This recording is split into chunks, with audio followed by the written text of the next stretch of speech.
At 20, Polly Vance was an orphan twice over, left with nothing but a deed to a forgotten cave in the bluffs above Willow Bend. They gave her until the spring floods to abandon it, a deadline they considered a kindness.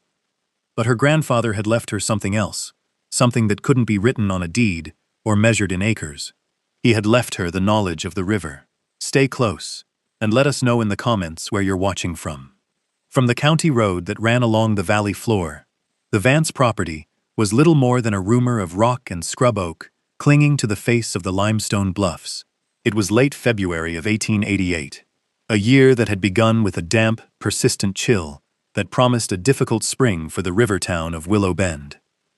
The river itself, a placid brown ribbon in summer, was already swollen and gray, its edges creeping into the low-lying pastures. To a traveler passing by, the bluff face looked inhospitable, a sheer wall of pale stone fissured with age, offering no purchase for plow or foundation. But halfway up, tucked beneath a heavy overhang of rock, was a dark opening, and from a thin, almost invisible crack in the stone above it, a faint wisp of wood smoke feathered into the damp air. This was the entrance to what the town called Polly's Folly, and the smoke was the only sign that she was still there. She had been there since the reading of her grandfather's will 2 months prior, a proceeding that had finalized her status as a public curiosity and a private burden. Inside the lawyer's office, the air had been thick with the smell of wet wool and stale paper. Mr. Silas Croft, a man whose benevolence was as thin as his hair, had laid the deed on the polished surface of his desk. He had not slid it toward her. He had placed it, like an unwanted object. Beside him, seated with the rigid posture of civic authority, was Mayor Thompson. The property, as you know, consists of 4.5 acres of unimprovable bluffside land and the cavern system within, Croft had stated, his voice devoid of sympathy. Your grandfather, Elias Vance, held the title free and clear, and it now passes to you. As the town's legal counsel, and as a friend to your late parents, I am obligated to advise you that it is worthless. He had a secondary document ready, an offer from a consortium of town businessmen for the sum of $50 for the quarrying rights. It was, he explained, a generous offer, a way to give her a small stake to take with her when she moved on. Where would I move on to? Polly had asked. The question was not an appeal, but a point of fact. She had no one left. Mayor Thompson had cleared his throat. A young woman of your character can find work. A position can be found, but you cannot stay there. The place is not fit. When the thaw comes, the lower entrance will be underwater. It happens every spring. This year, the old-timers are saying, will be worse. We are giving you until April to vacate. They did not see the young woman before them. They saw a problem to be managed, a loose thread to be tidied away before the season turned. She was small for her age, with quiet hands that rested in her lap, but her gaze was steady. She looked at the deed, then at the men who believed they were deciding her future. I'm not selling, she said. The words were not defiant, merely declarative. She stood, took the deed from the desk, and walked out of the office into the muddy street, leaving the two men in a state of shared, silent disbelief. She had not moved on. The town of Willow Bend settled into a posture of patient waiting. They were not cruel people by their own measure, but they were practical. They understood the river. They knew the signs. The snowpack in the northern mountains, reported in the Weekly Gazette, was the deepest in a generation. The ground was saturated from a wet autumn and a mild, rainy winter, leaving nowhere for the coming meltwater to go. Old Man Hemlock, who had lived by the river for 80 years and lost 2 barns to it, declared that God was planning to wash the valley clean. The consensus in the general store and at the church social was that Polly Vance would be gone by the end of March. She would come down from her cave, defeated by cold and hunger, and accept the charity she had so foolishly refused. For a time, they watched her. They saw her small figure walking the 2 miles into town for supplies, her list always modest: flour, salt, lamp oil, a small bag of oats. Mr. Gable at the mercantile would fill her order with a funereal slowness, his eyes full of a pity she refused to acknowledge. The women of the quilting circle offered prayers for her deliverance. which was their term for her eviction. Then, as the weeks passed, they stopped seeing her as much. The trips to town grew infrequent. The wisp of smoke from the bluff was the only evidence she remained. The town's pity began to curdle into a kind of grim justification. She had been warned. She had been offered help. Her stubbornness was a sin of pride, and the river would provide its inevitable correction. Mr. Croft and the mayor made quiet inquiries. They spoke to the freight agent, confirming no ticket had been purchased in Polly's name. They instructed Mr. Gable to extend her no credit, a formality, since she had never asked for any. Their actions were not overtly hostile. They were simply tightening a net of civic logic. The girl would be removed for her own good, and the quarrying operation, which would bring revenue to the town, could proceed. They were ensuring the inevitable would happen on schedule. Polly, in her solitude, was aware of their calculations. She felt the town's gaze on her back when she did venture down, a weight of collective expectation. But she was not occupied with their opinions. She was occupied with her grandfather's work. In the main chamber of the cave, cool and silent, she had unrolled the brittle pages of his journals. They were filled not with words, but with numbers, diagrams, and dates, going back 50 years. There were tables tracking the river's height against rainfall and snowmelt. There were sketches of the cave system itself, not as a simple dwelling, but as a complex hydrological machine. He had mapped the fissures, the hidden springs, the high water marks from floods that predated the town itself. One entry, dated from a spring storm 20 years before, was underlined.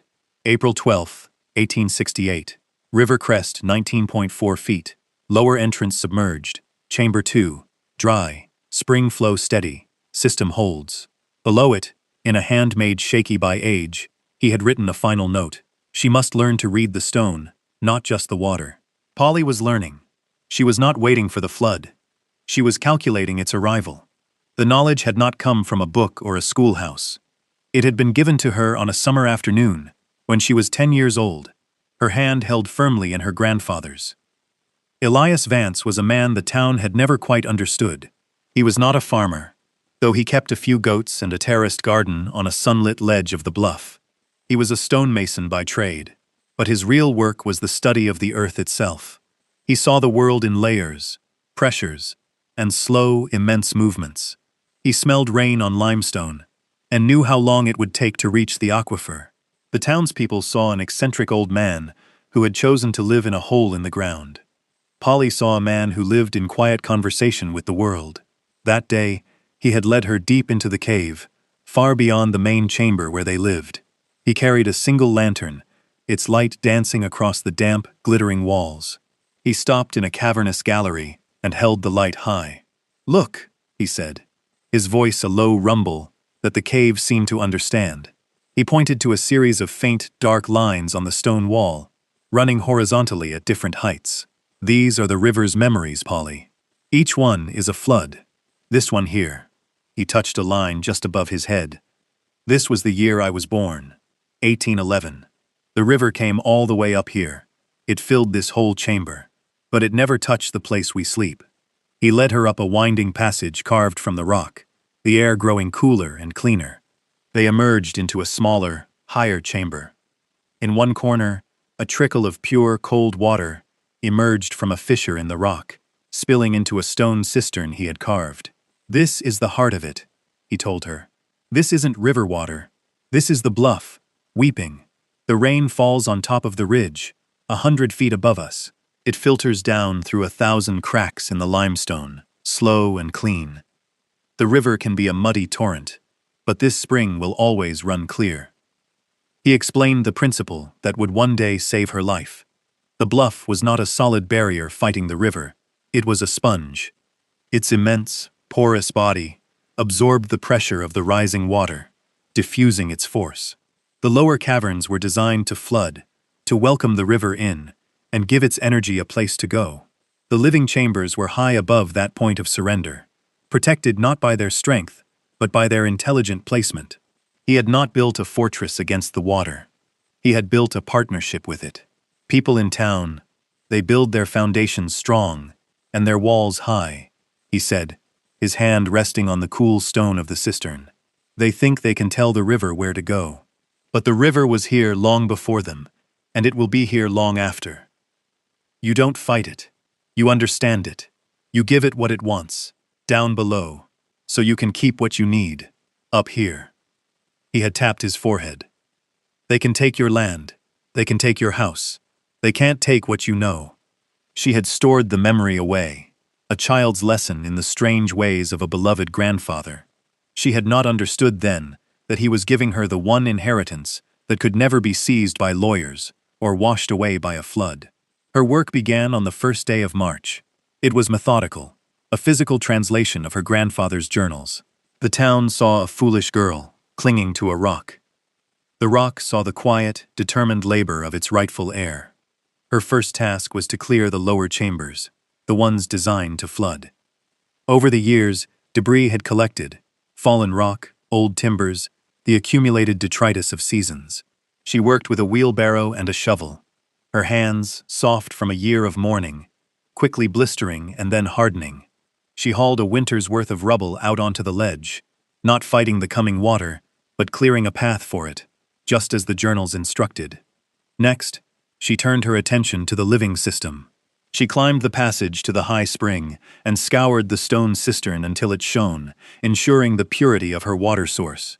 She calculated its capacity and the rate of its flow, measuring it against her own needs and those of her small flock, 2 milking goats and 6 chickens. She moved them from their lean-to on the outside ledge into a secure pen her grandfather had built in a dry side cavern, well above the highest flood mark. There, with a store of hay and oats, they would be safe and warm, their body heat a small but meaningful contribution to the cave's stable climate. She inventoried her food supplies. The root cellar, a deep pit carved into the cave floor, held potatoes, carrots, and onions from her fall garden. Shelves drilled into the rock walls were lined with jars of preserved beans, tomatoes, and pickled beets. Smoked hams and bacon hung from iron hooks in a cool, ventilated chamber, wrapped in muslin. She calculated her stores not in terms of weeks, but of months. This was not panicked hoarding. It was a calm accounting of a system designed for self-sufficiency. Her days were timed by the movement of light. In the mornings, she worked outside, securing the heavy wooden shutters over the glass panes in the main entrance, and reinforcing the stone retaining wall on the terrace. In the afternoons, as the chill drove her inside, she worked on the internal systems. She cleaned the flue for the small cast-iron stove, ensuring a clean draft up the natural rock chimney. She stacked her seasoned firewood, hickory and oak, cut and split the previous summer, in a high, dry alcove, calculating she had enough to cook with for 60 days. She devised a system of polished tin plates, angled near the entrance, to reflect the spare winter light deeper into the main chamber, conserving her precious lamp oil. Each task was a conversation with her grandfather. As she chinked the mortar around the stovepipe, she remembered him explaining the importance of a perfect seal to prevent smoke from filling the enclosed space. As she checked the seals on her canning jars, she heard his voice, reminding her that a winter's work could be lost to a single bubble of air. She was not merely following instructions, she was inhabiting his knowledge, making it her own, through the labor of her hands. She worked in near silence, the only sounds the scrape of her shovel, the rhythmic knock of a hammer, and the soft murmur of the goats. She was invisible to the town below, and she treated that invisibility as her most critical asset. The first test came not with a roar, but with a whisper. On the evening of March 22nd, a steady, warm rain began to fall, melting the last of the surface snow. All night, it drummed against the bluff, and by morning, the river had transformed. It was no longer a body of water contained by banks, but a churning, muddy expanse that had devoured the lowlands. The creek at the base of Polly's Bluff was a raging torrent, carrying branches and debris. From her terrace, she could see that the county road was gone, and the fields belonging to the Miller family were a brown lake. The water was rising, and it was rising fast. Following her grandfather's charts, she knew what would come next. She did one last check of the exterior shutters, then sealed the main door from the inside, plunging the chamber into the dim, reflected light of her tin plates. The air grew still, the roar of the flood suddenly muffled. She retreated deeper, up the stone steps to the main living chamber, her small flock already secured in their high cavern. She lit a single lamp. The only sound was the steady drip of the spring into the cistern and the soft rustle of the goats in their hay. For hours she sat at the small wooden table her grandfather had built, the journals open before her. She was not afraid. She was attentive. Around noon she heard a new sound, a low, gurgling sigh from the direction of the lower entrance. The river had arrived. She took her lamp and walked to the top of the passage leading down. The water was a dark, swirling mass filling the lower chamber, climbing the stone walls. It rose steadily, just as the charts had predicted a 20-year flood would. It submerged the first set of steps, then the second. It stopped precisely at the faint chiseled line her grandfather had marked with the date, 1868. Below that line, the cave had been surrendered to the flood. Above it, the floor was cool, dusty, and perfectly dry. She stood there for a long time, watching the line hold. The immense, chaotic power of the flood was just feet below her, but the system was working. The porous bluff was absorbing the pressure. The flooded lower chambers were acting as a relief valve. It was one thing to believe her grandfather's theories, to trust the ink on the page. It was another to stand in the quiet, dry heart of the storm and see that knowledge made real. Belief had become certainty. She went back to the main chamber, stoked the small fire in the stove, and put a kettle on to boil. She measured out her rations for the evening meal, her movements calm and deliberate. As she ate, she thought of her grandfather, imagining him sitting across the small table, his eyes twinkling, with a quiet, knowing satisfaction. She understood now what he had understood, that survival was not a matter of fighting the world, but of finding your proper place within it. The flood was not her enemy. It was simply a condition, and she was prepared to meet it. The world outside the cave had not forgotten her, but it misunderstood her completely. On the third day of the flood, with the water still rising, a boat appeared, rowed with difficulty against the current by Reverend Albright. In the stern sat his wife, her face a mask of worried piety. They were on a mission of rescue. They navigated the boat toward the base of the bluff, shouting Polly's name. There was, of course, no answer from the sealed lower entrance. Mrs. Albright pressed a handkerchief to her lips. "Oh, the poor child," she murmured. "We're too late." But the Reverend, scanning the bluff face, saw something impossible. A thin, clean line of smoke, rising from the rock face, a good 50 feet above the waterline. He pointed.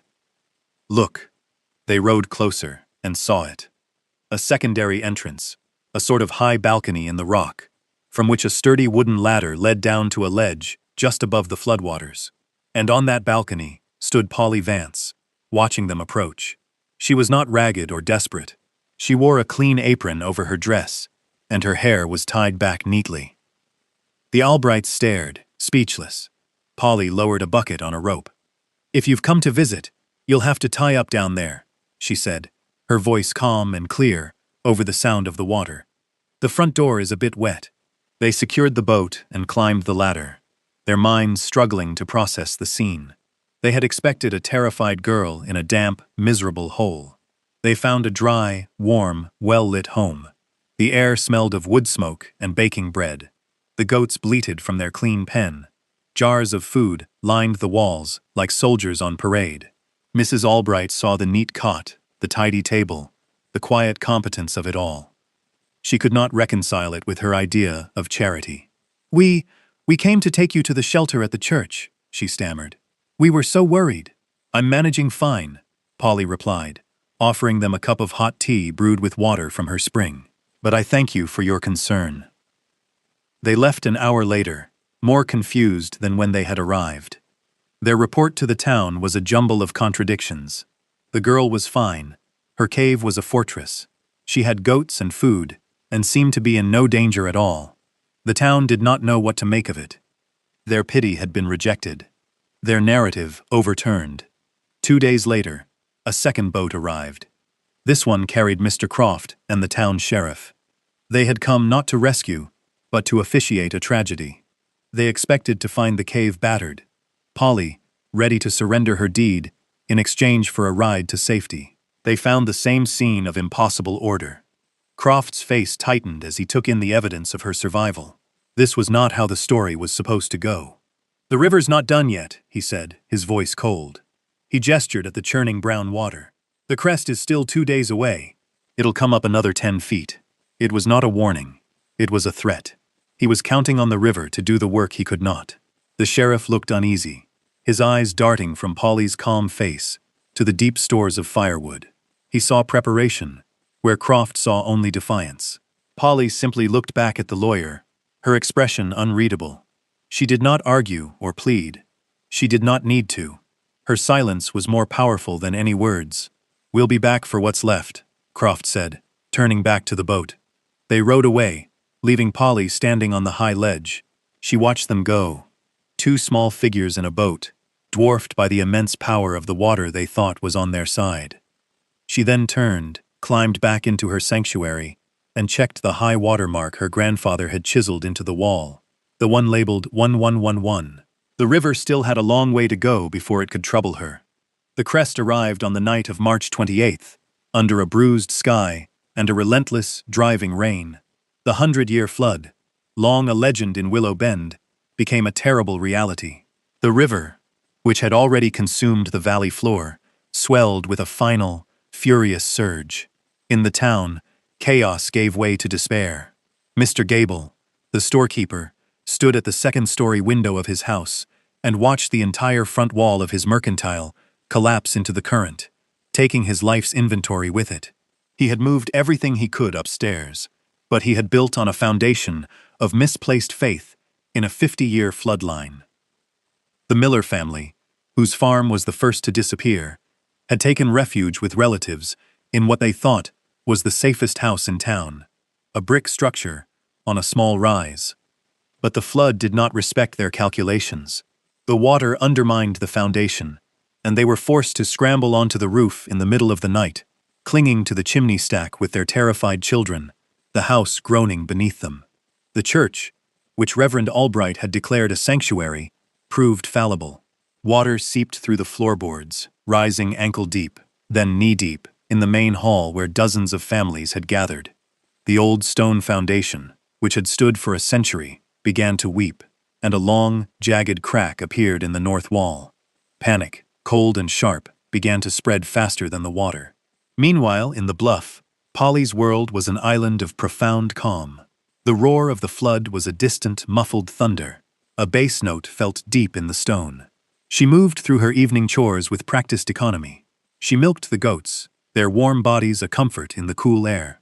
She measured out their feed and her own, marking the quantities in her grandfather's journal. She checked the water level. It had risen steadily, submerging the 1868 mark and creeping up the walls of the lower passage. It finally stopped, its highest point lapping at the chiseled line marked 1811. The system held. The pressure that was tearing the town apart was being patiently absorbed and diffused by the mass of the bluff. Her small stove radiated a steady warmth, the polished tin reflectors casting a gentle, wavering light across the chamber. She sat at her table, mending a tear in a sack of flour, the very picture of domestic peace in the heart of a natural disaster. The contrast was the entire argument. The town, with all its resources, its civic structures, and its confident predictions, was being broken.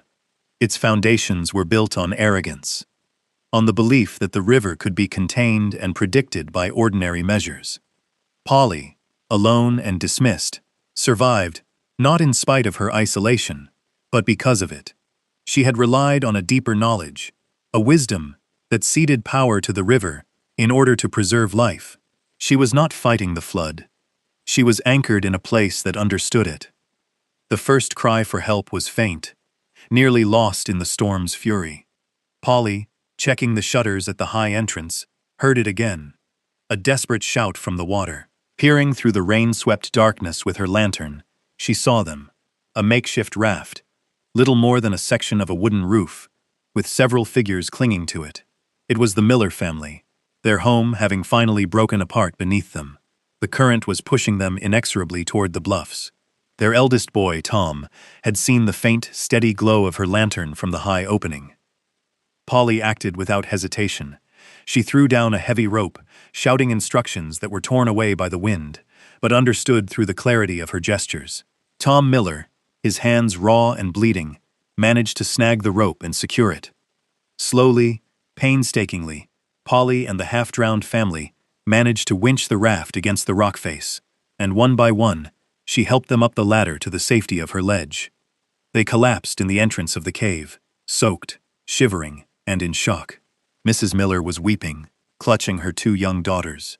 Polly led them into the warmth of the main chamber, wrapping them in dry blankets and giving them hot broth, but she did not treat them as helpless victims. As soon as they had recovered, she began to teach them. She showed a stunned Tom Miller the ventilation shafts, explaining how they drew fresh air from high on the bluff, preventing the cave from becoming stagnant and damp. She took Mrs. Miller to the spring, demonstrating how the cistern provided an endless supply of pure water, untouched by the contaminated flood below. "My grandfather didn't build a shelter," she explained, her voice steady and calm. "He built a system. It works with the river, not against it. Knowledge that saves only its holder," she knew, is knowledge poorly used. The Millers, who had pitied her, now looked at her with a dawning awe. Her sanctuary was not magic. It was the product of profound understanding. The next day, a larger boat appeared, navigated by Reverend Albright. He had seen the Millers' raft swept away and assumed the worst. But someone had spotted a light and signs of life on the bluff. The boat was dangerously overloaded with families from the failing church shelter. Polly guided them in, her cave becoming a crowded but orderly refugee camp. She organized the newcomers immediately. The men were tasked with reinforcing the entrance and rationing the firewood. The women were put in charge of preparing food and caring for the children. She was no longer just a survivor. She was the quiet, undisputed center of communal survival. She moved among them, answering questions, explaining the principles of her home. She was teaching them to see the world not as a force to be conquered, but as a system to be understood. The cave, once a symbol of her isolation, had become the ark for the entire community. The final boat arrived near dawn, on the 5th day. The flood had begun to recede from its peak, but the town remained a ruin. This boat was small, containing only 2 figures, rowing with exhausted, clumsy strokes. It was Mr. Croft and the sheriff. Their own homes, built on the highest ground in Willow Bend, had been compromised. The water had filled their cellars and risen through their first-floor parlors. They were cold, hungry, and their authority had been washed away, along with their possessions. They had nowhere else to go. They looked up at the high ledge and saw Polly watching them. All the families she had sheltered, the Millers, the Albrights, a dozen others, stood silently behind her. Croft's face, usually set in lines of smug certainty, was slack with defeat. He did not call out. He simply waited. A man who had lost his standing in the world, now petitioning the very person he had sought to dispossess. Polly looked down at him, her expression unchanging. She saw not the man who had threatened her, but simply 2 people in need. She nodded once, a small economical gesture, and pointed toward the ladder.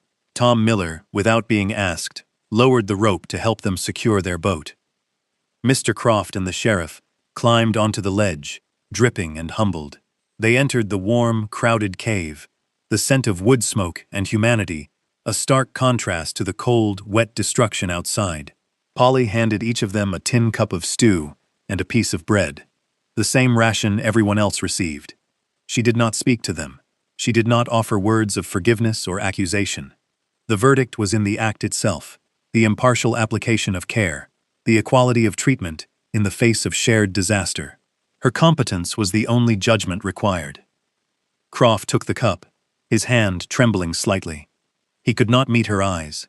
He sat on a dry patch of stone floor, among the very people whose lives were a testament to the foolishness of his own certitude. When the waters finally recede, and the survivors of Willow Bend began to assess the ruin of their town, the story was told. It was told by Mrs. Miller, who described the genius of the spring-fed cistern. It was told by Reverend Albright, who spoke from his pulpit of the wisdom of humility before the power of nature, using Polly's cave as his text. It was told by Tom Miller, who explained the engineering principles to the county officials who came to survey the damage. The narrative of Polly's folly was erased, replaced by the legend of the Vance Sanctuary. Mr. Croft, in the presence of the county registrar, quietly withdrew his $50 offer for the land. The town council, in a public meeting, voted unanimously to name the rebuilt road leading to the Bluffs Vance Way.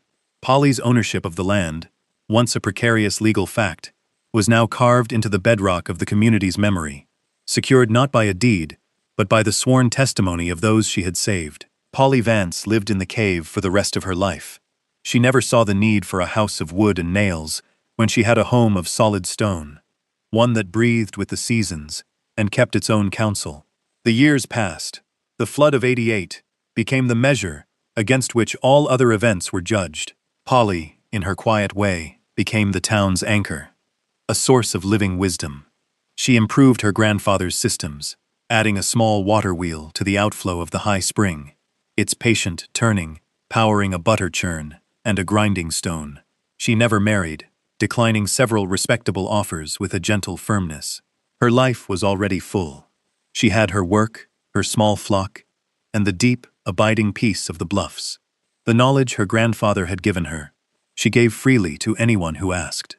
Young farmers came to learn from her about drainage and soil retention. Builders, like Tom Miller, who became one of the most respected in the county, consulted her on foundations and the reading of the land. She taught them to look for the river's memories, in the lines on the rocks and the bend of the trees. The knowledge, she always said, did not belong to her. It belonged to the place. In the summer of 1902, a journalist from a St. Louis newspaper, writing a retrospective on the Great Flood, came to Willow Bend and was directed to the woman in the cave. He found her sitting on her terrace, shelling peas into a large wooden bowl, her hair now streaked with gray. She answered his questions with plain, factual statements, giving credit for everything to her grandfather. The journalist wrote a sensational piece about the cave witch of Willow Bend, but the town, protective of its quiet oracle, mostly ignored it. Mr. Croft lived out his days in a smaller house, his civic importance greatly diminished. He and Polly would sometimes pass on the street in town, and he would nod, his eyes always looking at the ground.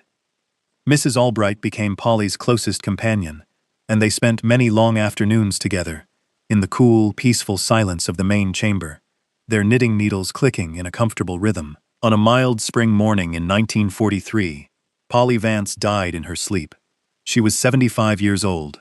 Tom Miller's grandson, now a young man himself, found her when she failed to appear for their weekly chess game. She lay on her cot, a faint, peaceful smile on her face, as if in the middle of a pleasant dream. Perhaps she was dreaming of a summer afternoon, a girl's hand held in her grandfather's, learning the language of the stone. Decades later, long after Willow Bend had built a proper levee, and the memory of the Great Flood had faded into folklore, a geology student from the State University was exploring the Bluffs. He stumbled upon the cave entrance, almost hidden by overgrown ivy. He ventured inside, his flashlight beam cutting through the darkness. The place was empty, but not abandoned. It was waiting. The stone cistern was full to the brim, with clear, cold water. The flue for the stove was clear of debris. The polished tin reflectors, though tarnished, were still angled toward the light. On the wall of the lower passage, the chiseled lines remained, a silent, permanent record of the river's power and the wisdom that had met it. The system was still functional. It was still ready.